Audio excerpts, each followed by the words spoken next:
shift some, if not all, of those players, where will they look to strengthen? Yeah, look, we should reiterate that the focus totally after they brought in Bryan Mbeumo was player sales. But having said that, throughout this transfer window, we have been saying that they are trying to strengthen in the number 9 position. They do want to bring in a striker.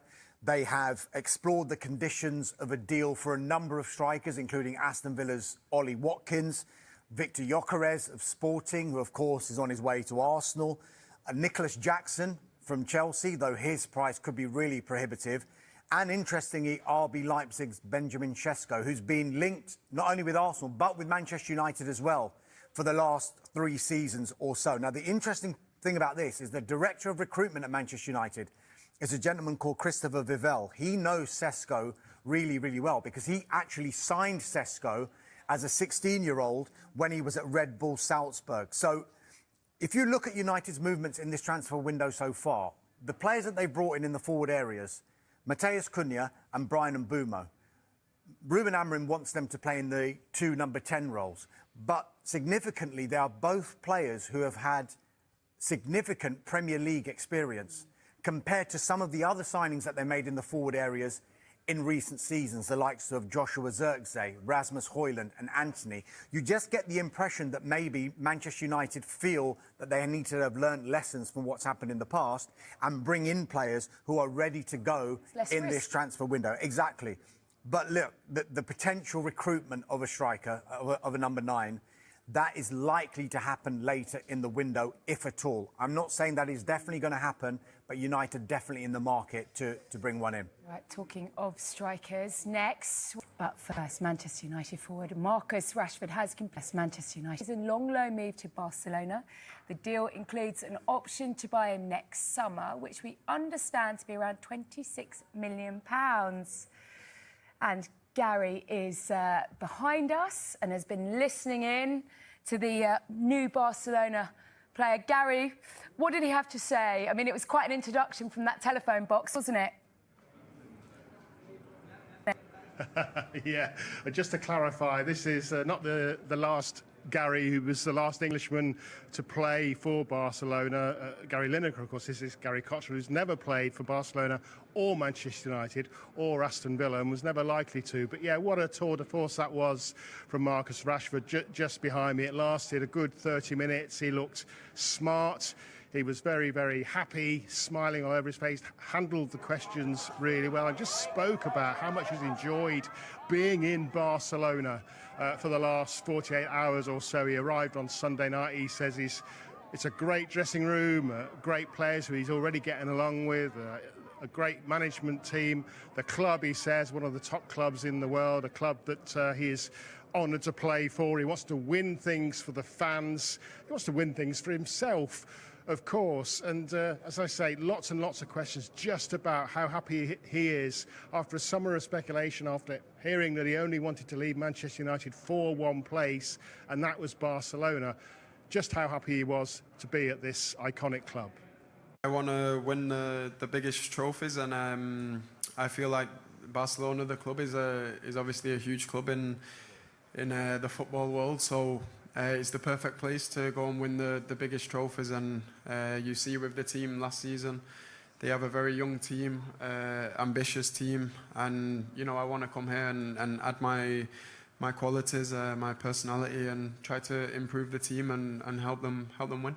It's a unique club, so everything about the club is special.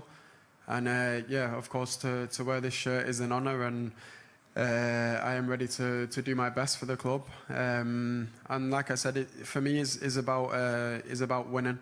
And all my life growing up, and I've of course watched many Barcelona games, and the club is about winning. Of course, it's about enjoyment, to express yourself, and the players that have worn this shirt, they have all expressed themselves in their own way for the club. But ultimately, the club is built on winning, and I'm here to try and add to this history. And Gary, you mentioned he looked happy. The body language was good, wasn't it? He looks like he's ready for a new challenge. Very different from the Rashfords that we've seen at United and training by himself. What did he have to say about Manchester United? Yeah, 100%, Gail, you're right. And I think if you were here, the aura was even more so that he was so happy that this could be another good part in what's been an up and down recent history in his career. If I move slightly out the way and we just go into that area over there, you can see that's where that 30-minute or so meeting the media was held. That whole area that you could see around the outside was packed with journalists and cameramen. I would say about 100 journalists and cameras, most of them from Spain, and virtually all of the questions, in fact, all of the questions were from Spanish reporters or Catalan reporters. No English reporters were allowed to ask questions, and I think that's because there was a cooperation here between Manchester United and Barcelona, and in fact Marcus Rashford's own personal representatives who were here for this, going around asking what questions were going to be asked. And I think they wanted to keep it all positive. They wanted to talk about going forward rather than looking back. And I think that's why, understandably, at the unveiling of this player, which they've worked so hard to get, Barcelona, they decided in the end not to allow any English questions, just in case there was any negative slant to the questions about what went wrong at Manchester United, about how determined were you to come to Barcelona, about have you got a message for the Manchester United fans. They wanted to look ahead to Barcelona, but he was asked about Manchester United, why he was a different his demeanour was different now to what it was maybe a year ago, 6 months ago, and what he felt about the whole situation at Manchester United, and he tried to keep it positive.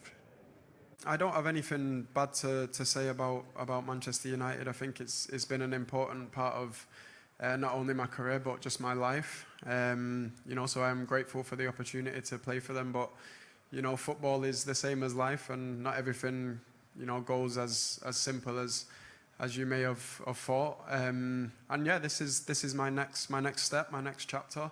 And I'm right now I'm in a good place. I'm happy. I'm healthy. And like I said, I am eager to get going. It's one thing to say you are motivated and determined, but these are things that they can change day to day depending on how you're feeling. But really, the thing that I bring back to my life, not just the sport, is the discipline. And the discipline is something that stays regardless of if you wake up, you don't feel like it today. The discipline is the thing that keeps you going. So, like I said, my overall message is that I'm happy to be here. Well, Gary, there has been quite the fanfare, hasn't there, today? Everyone has got very, very excited. I guess the question we have to ask, though, is are Barcelona actually going to be able to register Rashford?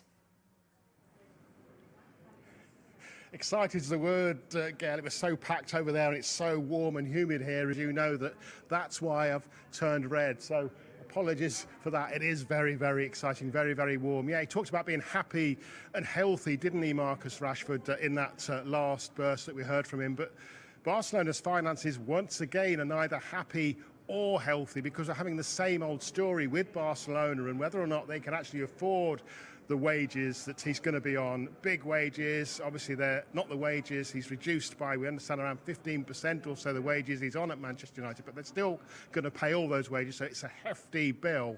And they're in breach at the moment of La Liga financial rules. They have to earn in the Liga what they spend, and for another season, and we've heard it time and again, they haven't done that. They need to get some money into their bank accounts and quick to register Marcus Rashford. Otherwise, the rules say they won't be able to register him. They've got plans, they say, to do that. Executive box tickets, the new stadium, which isn't complete yet. That's another issue. Selling players, getting other players out on loan to get their wages off the books. So they're fairly relaxed that by the time the season starts, they will have registered Marcus Rashford. In the meantime, he's getting on a plane with his new teammates tomorrow to fly to the Far East for 3 friendly games in the Far East, which, of course, because they're not official competition games, he can play in, and we understand he will play in. Brilliant. Gary, thank you very much, and you're looking absolutely fabulous. Don't you worry about that. Now, James, with Rashford gone, What about the other outgoings that we're expecting at Manchester United? Yeah, well, look, with Manchester United, we've known all summer that there were 5 players who were told to keep away from pre-season training, to search for a future away from Old Trafford. 1 now has gone in Marcus Rashford joining Barcelona. The other 4 on your screen behind you still remain. Let's start with Alejandro Garnacho, just 21 years old. He's got a contract until 2028. Huge potential. Argentina international already, but Ruben Amorim has made it clear the future isn't for him at Old Trafford. Now, we know Chelsea were interested in the player and are still interested in the player, but they have signed a player like Jamie Gittins, very similar mould of a player. Doesn't totally rule Chelsea out, but likely scenario if Chelsea come back in is that they sell some of their current crop of players. Aston Villa, another club, remaining interested. Thing with Garnacho is that Manchester United signed him for very little as a youngster. So regardless of what profit they make, it's going to be big profit, which they can then use to reinvest in the squad. So even if, say, they valued this player around like 60, 70 million at the start of the year, and maybe that's dropped to, say, 40 million pounds, it's still, they'll see it as pretty good business. So Alejandro Garnacho is one of those players still surplus to requirements at United, but he's not the only one, is he? Yeah. James mentioned about Garnacho and Chelsea. Well, we know that Jadon Sancho was at Chelsea last season on loan. They didn't take up the obligation to buy, so Manchester United received a £5 million penalty fee from Chelsea because they didn't take up the obligation. United still want to release Jadon Sancho. They want to sell him on a permanent deal, if at all possible.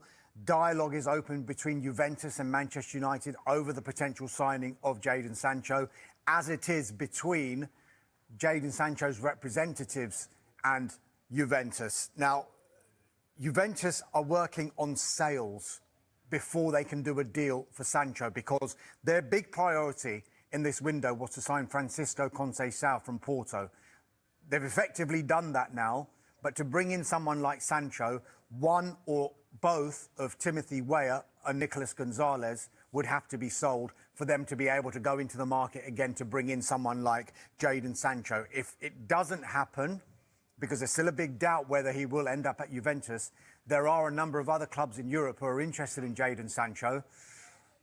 But Manchester United want to get this deal done sooner rather than later. He's not the only one. Anthony's another one that United would rather sell. They want to sell him. Remember, he went on loan to Real Betis last season. Performed really well. Performed well in that Conference League final defeat, albeit to Chelsea too.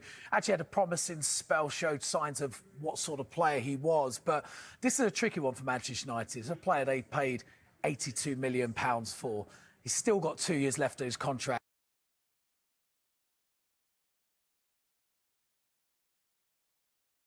Marcus Rashford has been given the chance to revive his career at Barcelona with a season-long loan move from Manchester United announced Wednesday. The England forward, who was once considered among Europe's top talents, has seen his career stall in recent years after falling out of favour at United and ending last season on loan at Aston Villa. The 27-year-old Rashford will join a Barcelona attack that includes young star Lamine Yamal, Brazil international Rafinha and veteran striker Robert Lewandowski. Rashford had arrived in Barcelona on Sunday to sign his contract. He had already met his teammates and reportedly trained with the group on Tuesday. Financial details were not immediately disclosed. Spanish media said the agreement with United would give Barcelona an option to buy Rashford for about €30 million. Spanish champion Barcelona had looked set to sign Spain forward Nico Williams this off-season until he agreed a 10-year deal to stay at Athletic Bilbao earlier this month. That opened the door for Rashford to make the switch. Barcelona had the best attack in Spanish soccer and one of the most prolific across Europe last season, but had been trying to add another piece to the front line to go along with Yamal, Rafinha and Lewandowski. The trio helped the club score 102 goals as it won the Spanish league title, 24 goals more than runner-up Real Madrid. The Catalan club also led the Champions League in goals with 43, 5 more than champion Paris Saint-Germain, before being eliminated by Inter Milan in the semi-finals.